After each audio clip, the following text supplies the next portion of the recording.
ದಕ್ಷಿಣ ಕನ್ನಡ ಜಿಲ್ಲೆಯಲ್ಲಿ ಖಾಸಗಿ ಆಸ್ಪತ್ರೆಗಳಲ್ಲೂ ಕೋವಿಡ್ಗೆ ಉಚಿತ ಚಿಕಿತ್ಸೆ ನೀಡಲಾಗುವುದು ಅಂತ ಜಿಲ್ಲಾ ಉಸ್ತುವಾರಿ ಸಚಿವರು ಹೇಳಿಕೆ ನೀಡಿದ್ದು, ಇದರಿಂದಾಗಿ ಜನರು ಗೊಂದಲದಲ್ಲಿದ್ದಾರೆ. ಈ ಬಗ್ಗೆ ಉಚಿತ ಚಿಕಿತ್ಸೆ ನೀಡುವ ಆಸ್ಪತ್ರೆಗಳ ಬಗ್ಗೆ ಕೂಡಲೇ ಜಿಲ್ಲಾಡಳಿತ ಪಟ್ಟಿ ಬಿಡುಗಡೆ ಮಾಡಬೇಕು ಅಂತ ಮಾಜಿ ವಿಧಾನ ಪರಿಷತ್ ಸದಸ್ಯ ಐವನ್ ಡಿಸೋಜಾ ಹೇಳಿದರು.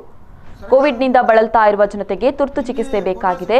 ಖಾಸಗಿ ಆಸ್ಪತ್ರೆಯಲ್ಲಿ ದಿನಕ್ಕೆ 10 ರಿಂದ 30 ಸಾವಿರ ಖರ್ಚಾಗ್ತಾ ಇದೆ. ಈ ಕಾರಣದಿಂದಾಗಿ ಕೂಡಲೇ ಜಿಲ್ಲಾ ಉಸ್ತುವಾರಿ ಸಚಿವರು ಜಿಲ್ಲಾಡಳಿತ ಉಚಿತ ನೀಡುವ ಆಸ್ಪತ್ರೆಗಳ ಬಗ್ಗೆ ವಿವರ ನೀಡಬೇಕು. ಉಚಿತ ಚಿಕಿತ್ಸೆ ನೀಡುವ ಆಸ್ಪತ್ರೆಗಳಲ್ಲಿ ಸಾರ್ವಜನಿಕರ ಅನುಕೂಲಕ್ಕೆ ಹೆಲ್ಪ್ ಡೆಸ್ಕ್ ಆರಂಭಿಸಬೇಕು ಅಂತ ಒತ್ತಾಯಿಸಿದರು.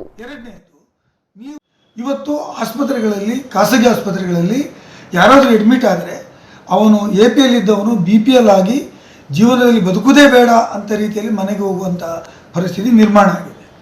ಅದಕ್ಕಾಗಿ ನಾನು ಸರ್ಕಾರವನ್ನು ಒತ್ತಾಯ ಮಾಡ್ತೇನೆ. ನಿನ್ನೆ ಕೋಟಾ ಶ್ರೀನಿವಾಸ ಪೂಜಾರಿ ಜಿಲ್ಲಾ ಉಸ್ತುವಾರಿ ಮಂತ್ರಿಗಳು ಹೇಳಿಕೆ ಕೊಟ್ಟಿದ್ದಾರೆ. ಏನು ಹೇಳಿಕೆ ಕೊಟ್ಟಿದ್ದಾರೆ ಅಂದರೆ, ಎಲ್ಲ ಆಸ್ಪತ್ರೆಗಳಲ್ಲಿ ಕೋವಿಡ್ ಪೇಷಂಟ್ಗಳಿಗೆ ಫ್ರೀ ಟ್ರೀಟ್ಮೆಂಟು ಅಂತ ಹೇಳಿದ್ದಾರೆ. ಅದು ಯಾವ ಟ್ರೀಟ್ಮೆಂಟ್ ಕೊಡ್ತಾರೆ, ಯಾವ ಆಸ್ಪತ್ರೆ ಫ್ರೀ ಟ್ರೀಟ್ಮೆಂಟ್ ಕೊಡ್ತಾರೆ ಅಂತ ಹೇಳೋದು ಹೇಳಬೇಕಾ ಬೇಡವಾ? ಎರಡನೇದು, ನೀವು ಹೇಳುವಂಥ ಆಸ್ಪತ್ರೆಗಳು ಯಾವುದು?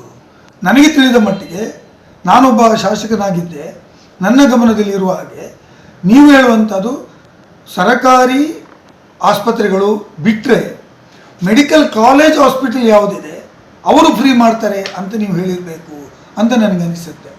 ಒಂದು ವೇಳೆ ಹೌದು ಅಂತಾದರೆ ನಾವು ಇಮಿಡಿಯೇಟ್ ಆಗಿ ಆ ಆಸ್ಪತ್ರೆಗಳಿಗೆ ತೆರಳಿ ಎಷ್ಟು ಬೆಡ್ಗಳು ಕೋವಿಡ್ ಆಸ್ಪತ್ರೆಗೆ ಮೀಸಲಿಟ್ಟಿದ್ದೀರಿ ಅಂತೇಳಿ ನೀವೇನಾದ್ರು ಇನ್ಸ್ಪೆಕ್ಷನ್ ಮಾಡಿದ್ದೀರಾ? ನೀವೇನಾದ್ರು ಅದನ್ನು ಹೋಗಿ ನೋಡಿದ್ದೀರಾ? ನೀವು ನೋಡದೆ ಬರೇ ಇಷ್ಟು free treatment APL BPL Aadhaar card ಇದ್ದರೆ ಸಾಕು ಅಂತ ಹೇಳಿದರೆ ಅದು ಸಾಲದು. ನೀವು ಅದಕ್ಕೆ ಸರಿಯಾದಂಥ ಪ್ರಕಟಣೆ ಕೊಡಬೇಕು.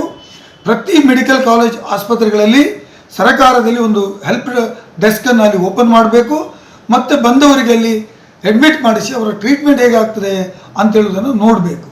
ನಿನ್ನೆ ನಾನು ಜಿಲ್ಲಾಧಿಕಾರಿಗಳ ರಿಪೋರ್ಟ್ ನೋಡಿದೆ. 50ಕ್ಕೂ ಹೆಚ್ಚು ಸಾವುಗಳಾಗಿದ್ದಾವೆ.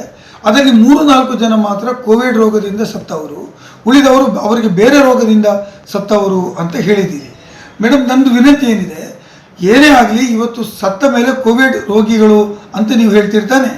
ನೀವು ಕೋವಿಡ್ ರೋಗ ಮತ್ತೆ ಬಂದದ್ದು ಅಂತಾದರೆ ಅವರಿಗೆ ಮನೆ ಕೊಂಡೋಗ್ಲಿ ಬಿಡ್ತೀರಾ?